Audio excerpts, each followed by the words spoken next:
Hello, and welcome to another edition of Ask the Professor, where we answer your questions about history, about political philosophy, about current events, about culture, about all those things that concern us in our relationship as citizens. All right, and here's an easy one. I think you'll find that one very fun. What books about English history would you recommend? Well, that is a very easy question, but only because it was shown to me in advance and I got to go and Yeah, that's look true. it up. Usually I give you time to prepare, but I thought on this one maybe it would be good. Yeah, I wouldn't want to forget anything. And, we're asked about books on Canadian history and kind of, and if you ask me about books on American history, I'm going to go on for about a half an hour. Oh, yeah. But on British history, I want to start with a strange one. It's T.F. Tout. It's called A First Book of British History, and it's actually for children. But please don't be offended, because in summarizing, Tout was a noted scholar. He was, of all things, my grandfather's dissertation advisor. And this is boiling the story down as it used to be told before political correctness came along and started groveling. And it covers everything quickly. I mean, it's good if you've got children to educate, but it's also a good place to start, even if you're an adult, with the broad outlines of the story as it ought to be told. And then there's a book by Paul Johnson called The Offshore Islanders. Now, Johnson is the author of the terrific book Modern Times about the 20th century and its discontents. This book was written earlier, back when he was still something of a progressive and a little Englander. So I don't agree with everything in the book. I don't think he does anymore either. As a matter of fact, my copy, which was an updated version, had passages praising Margaret Thatcher that were in a different typeface, so you could see his thinking evolving. But it's very well informed, and it's very opinionated, and it really covers the story while insisting that there's much here to think about. And then there's Niall Ferguson's book, Empire. I sort of dislike Niall Ferguson because he writes all kinds of books. He seems to be a book machine, and it makes me feel guilty that I haven't written more, but that's not a great reason to run somebody down. Mm-hmm. And again, I don't agree with Ferguson about a lot of what he says, but Empire is a look at the British Empire from the point of view of somebody who actually wants to dislike it, and in the end finds that he can't. Particularly says, when you weigh up all that was good and bad about the Empire, the fact that they threw everything into the fight to stop Hitler in the 20th century vindicates everything that has gone before. And now we come to my favorite. I don't like recommending books because I don't like it when people recommend books. I've got far too many books to read in far too little time. But this is an essential one for anybody who loves freedom. And it is Daniel Hannan's book, Inventing Freedom, and the story of how the English-speaking people made the modern world. And it is just invaluable. Again, it is staggering to me that somebody as busy as Hannan and as young as Hannan could be as well informed and to have thought things through with such an enormous degree of logical rigor. Now, I don't want to leave anybody out, so I'm going to check my list. I told you this, I prepared for this one. But again, fair enough, because I do really want to make sure that we include all the good books. So here it is. The secret is out. Not everything is always in your head. Sometimes you have to look it up. Once in a while, you have to look it up. Ideally, you can remember it for 2 or 3 minutes, but in this case, perhaps not. The next one is an eccentric book by Norman Davies. It's called The Isles. And I'll just give you one thing. Davies insists that because the kings of England, from the Norman conquest down to Edward III, would not have been comfortable conversing in English, many of them couldn't have done it at all.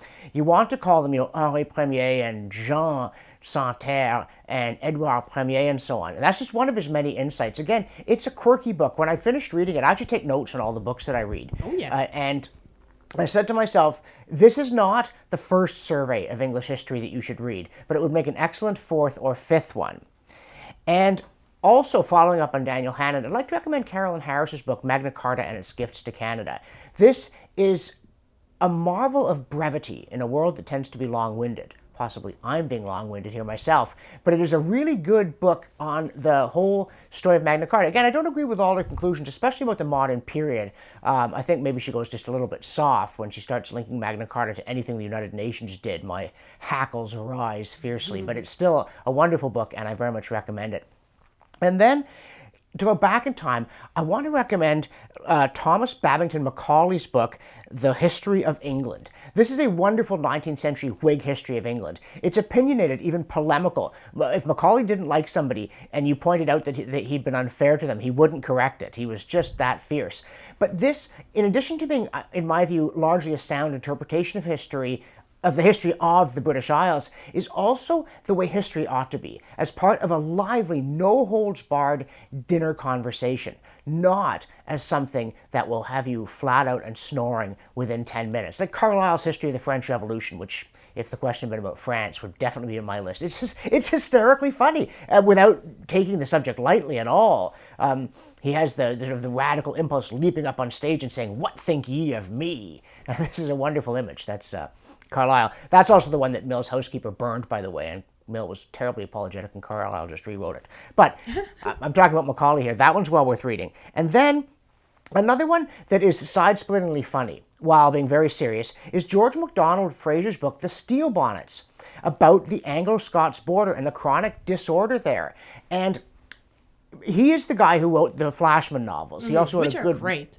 They are great. But also a memoir of the war in Burma called Quartered Safe Out Here. But this one looks at the history of the Anglo-Scots border and the turbulence there, and is all kinds of colorful characters. There's one guy who shows up who seems to be a lot more important than his official position, and Fraser thinks maybe he was a illegitimate son of Henry VIII, and that's why he got a lot of respect. But at one point, he has been given orders by some aristocratic twit, and he writes an angry letter back to England saying that this man is a complete idiot. He has no idea what he's doing. Before obeying his commands, I should sooner lie in prison. And then he finishes it with this deadly flourish, but I perceive that it is a great matter to be an earl.